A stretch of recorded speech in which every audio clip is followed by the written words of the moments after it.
Assalamualaikum warahmatullahi wabarakatuh. Halo teman-teman, jumpa lagi di channel Sahabat Medias. Pada video kali ini, kita akan bahas mengenai latihan soal kemampuan teknis untuk formasi tenaga kesehatan tahun 2023.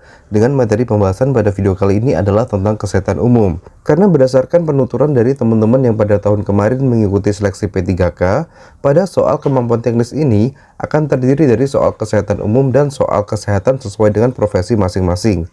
Jadi buat semuanya, tonton video ini sampai selesai ya. Dan gak usah berlama-lama, langsung saja kita masuk ke soal yang pertama. Dalam rangka memperingati Hari Kesehatan Jantung Sedunia, rumah sakit tempat Anda bekerja berencana mengadakan pengobatan gratis bagi penderita hipertensi dan diabetes mellitus. Pertanyaannya, setiap tanggal berapa Hari Kesehatan Jantung diperingati? A. 12 Mei, B. 26 Juni, C. 29 September, D. 10 Oktober, atau E. 12 November. Seperti biasa, sebelum kita bahas, di sini kita memberikan teman-teman waktu 5 detik untuk memilih opsi jawaban yang benar. Dan jawaban yang tepat adalah opsi C, yaitu tanggal 29 September diperingati sebagai Hari Jantung Sedunia. Dan untuk soal-soal terkait peringatan Hari Kesehatan ini pada tahun kemarin sempat keluar ya teman-teman. Pada tahun kemarin ada yang mendapatkan soal tentang peringatan HKN dan ada juga yang mendapatkan soal tentang peringatan Hari AIDS Sedunia. Jadi nggak ada salahnya buat teman-teman untuk mulai baca-baca lagi tentang tanggal-tanggal berapa saja yang diperingati sebagai peringatan Hari Kesehatan. Sekarang kita bahas untuk setiap opsinya ya teman-teman. Di sini opsi A ini ada tanggal 12 Mei, ini adalah peringatan Hari Perawat Sedunia. Kemudian tanggal 26 Juni ini diperingati sebagai Hari Anti Narkoba Internasional. Berikutnya tanggal 10 Oktober ini adalah peringatan Hari Jiwa Sedunia. Dan tanggal 12 November ini adalah peringatan Hari Kesehatan Nasional. Oke, kita lanjut ke soal berikutnya. Sebagai petugas puskesmas, Anda diminta untuk melakukan survei keluarga sehat menggunakan 12 indikator program Indonesia Sehat dengan pendekatan keluarga atau PISPK. Berikut ini yang bukan merupakan indikator PISPK adalah A. Keluarga mengikuti program keluarga berencana. B. Penderita TBC mendapatkan pengobatan sesuai standar. C. Penderita DM melakukan pengobatan secara teratur. D. Penderita hipertensi melakukan pengobatan secara teratur. Atau E. Penderita gangguan jiwa mendapatkan pengobatan.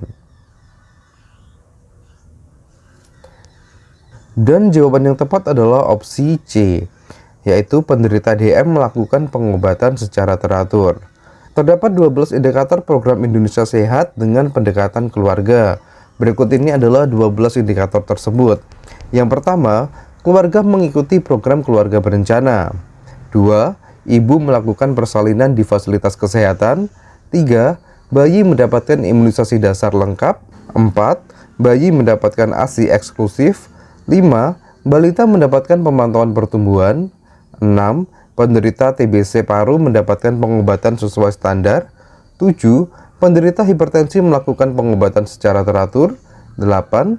Penderita gangguan jiwa mendapatkan pengobatan dan tidak ditelantarkan. 9. Anggota keluarga tidak ada yang merokok. 10. Keluarga sudah menjadi anggota Jaminan Kesehatan Nasional atau JKN.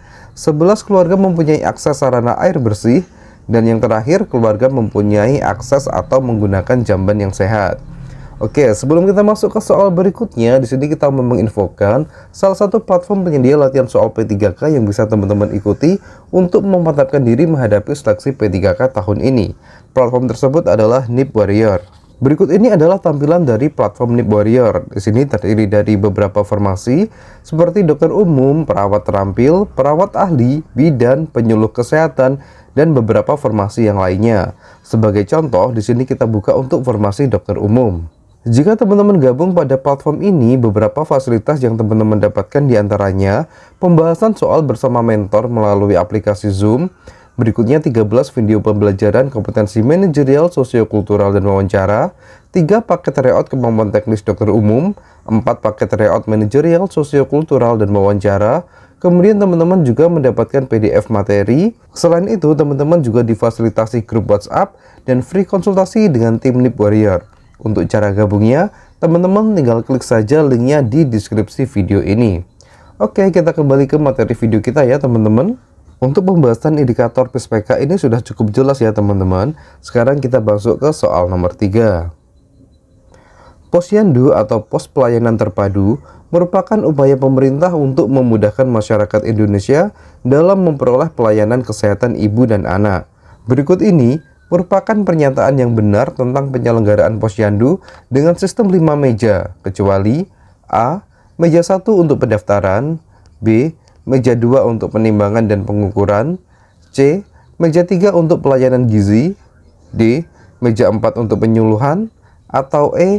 Meja 5 untuk pelayanan kesehatan.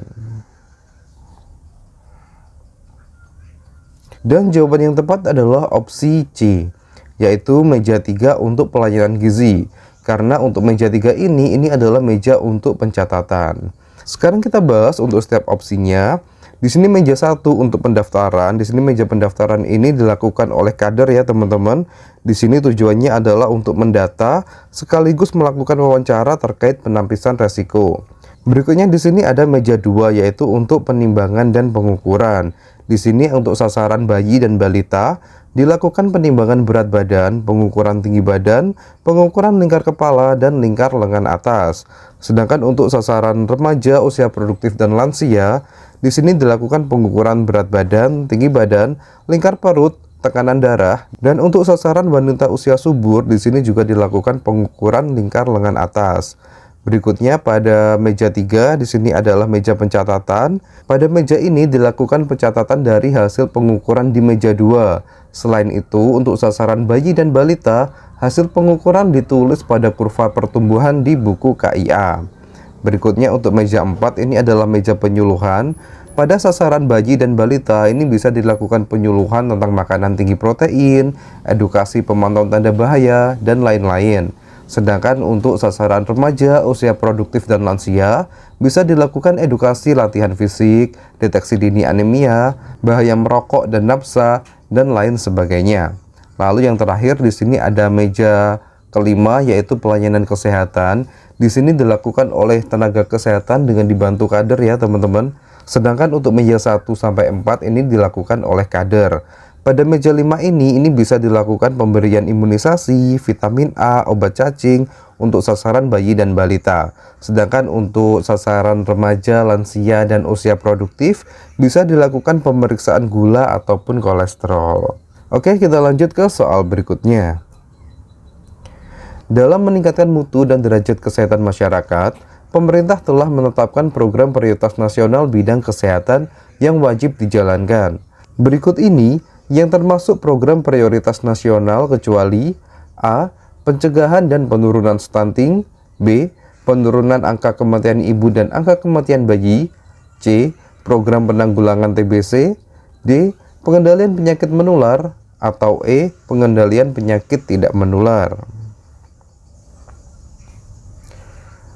Dan jawaban yang tepat adalah opsi D, yaitu pengendalian penyakit menular.